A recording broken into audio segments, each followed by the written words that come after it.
மதிப்பிற்குரிய நடுவர் அவர்களுக்கும் எதிரணி பேச்சாளர்களுக்கும் அவையோருக்கு எனது பணிவான வணக்கங்கள். இன்றைக்கு கொடுக்கப்பட்டிருக்கும் தலைப்பு மிகவும் சுவாரஸ்யமான தலைப்பு. மாணவர்களின் வளர்ச்சியில் பெரிது பங்கு வகிப்பது பெற்றோர்களா ஆசிரியர்களா என்ற கேள்விக்கு நான் உறுதியாக கூற வருவது பெற்றோர்களை. எதிரணியினர் கோபப்பட வேண்டாம். நான் ஆசிரியர்களுக்கு எதிராக பேச வரவில்லை. நானும் ஆசிரியர்களை மதிக்கின்றேன். ஆனால் ஒரு மாணவனின் வாழ்க்கை என்ற புத்தகத்தில் ஒரு பக்கத்தை திருத்துபவர்கள் பெற்றோர்களாகத்தான் இருக்க முடியும். அடுத்த பக்கத்தை அழகுபடுத்துபவர்களே ஆசிரியர்கள். நம் முன்னோர்கள் ஒரே வரியில் எல்லாவற்றையும் சொல்லிவிட்டார். நம் முன்னோர்கள் எல்லாவற்றையும் ஒரே வரியிலே சொல்லிவிட்டார்கள். அன்னையும் பிதாவும் முன்னணி தெய்வம், அதற்கு பிறகுதான் ஆசிரியர். இதுதானே நமது தமிழ் பண்பாடு. ஒரு குழந்தை பிறந்தவுடன் மேலும் எங்கே என்று கேட்காது, அம்மா என்றுதான் நடக்கும். அப்படி இருக்க அந்த குழந்தையின் முதல் சிரிப்பை பார்ப்பது பெற்றோர், முதல் நடையை பார்ப்பது பெற்றோர், முதல் வார்த்தையை கேட்பது பெற்றோர். அப்படி இருக்க அந்த குழந்தையின் வளர்ச்சியில் அதிக பங்கு யாருக்கு இருக்கும்? நடுவர்களே, ஒரு பழமொழி சொல்வார்கள், 5 வயது 50 கிடையாது. அந்த 5 வயது வரை அந்த குழந்தையிடம் இருப்பவர்கள் யார்? ஆசிரியர்களா? இல்லவே இல்லை, பெற்றோர்கள் தான். இன்னொரு பழமொழி சொல்வார்கள், தொட்டில் பழக்கம் சுடுகாடு வரை. ஒரு குழந்தைக்கு உண்மை பேசுவது, பெரியவர்களை மதிப்பது, பொய் சொல்லக்கூடாது, பிறருக்கு உதவ வேண்டும், ஒழுக்கமாக இருக்க வேண்டும் என்று சொல்லிக் கொடுப்பவர்கள் பெற்றோர்கள் தான்.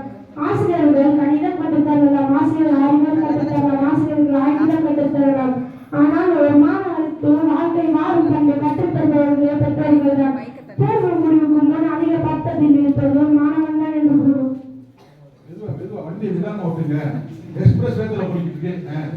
தேர்வு முடிவுக்கும்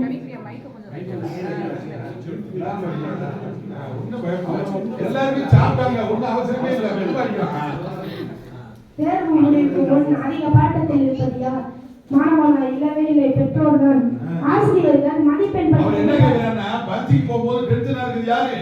அப்பா அம்மா பயங்கர டென்ஷனா இருக்காங்க. ஆசிரியர்கள் மதிப்பெண் பட்டியலையே பார்க்கிறார்கள். ஆனால் பெற்றோர்கள் தன் மகனின் எதிர்காலத்தை நினைத்து இரவு முழுவதும் தூங்காமல் இருப்பார்கள். அதனால்தான் சொல்வார்கள், காக்கைக்கும் தன் குஞ்சு பொன் குஞ்சு என்று. உலகமே அந்த குழந்தையை குறை சொன்னாலும் என் பிள்ளை நல்லவன் என்று நம்பிக்கை கொடுப்பவர்கள் பெற்றோர்கள் தான். எதிரணியினர் சொல்வார்கள், ஆசிரியர்கள் தான் மாணவர்களை உருவாக்குகின்றனர் என்று. நான் கேட்கின்றேன், பள்ளிக்கூடத்திற்கு முதல் நாள் இந்த குழந்தையை அழைத்துள்ளனர். அந்த குழந்தையாலும்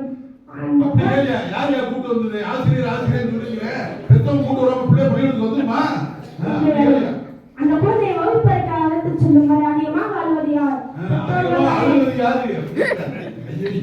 உண்மைதான். இப்பெல்லாம் கூட வந்து பேரண்ட்ஸ் போகவே மாட்டாங்க. நான் சொல்லி நீங்க உட்காருங்கம்மா, பாருங்க, ஒன்றும் பிரச்சனை இல்லை, போக மாட்டேன். பேரண்ட்ஸுக்கு அவ்வளவு ஆர்வம்.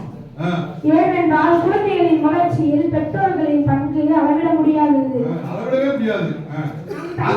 வருஷம் முடிஞ்சு வச்சு அடுத்த வருஷம் நீ யாருப்பான்னு கேட்பாரு. முன்னாள் மாணவன் சொல்லுவாரு. பெற்றோர் அப்படி சொல்ல முடியுமா? நீ முன்னாள் மகன் சொல்ல முடியுமா?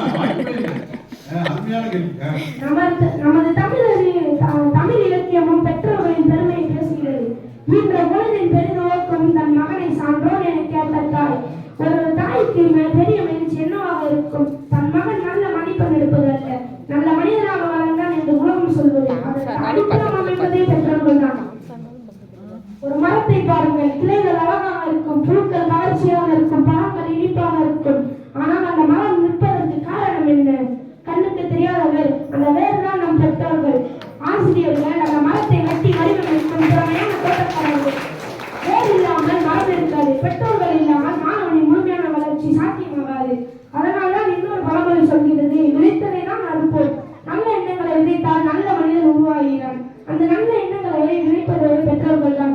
நான் மீண்டும் சொல்கிறேன், ஆசிரியர்களின் பங்கை யாரும் மறுக்க முடியாது. அந்த ஆசிரியர்களை மதிக்க வேண்டும் என்ற எண்ணத்தை கூட அந்த குழந்தையின் மனதில் விதைப்பது முதலில் பெற்றோர்கள் தான்.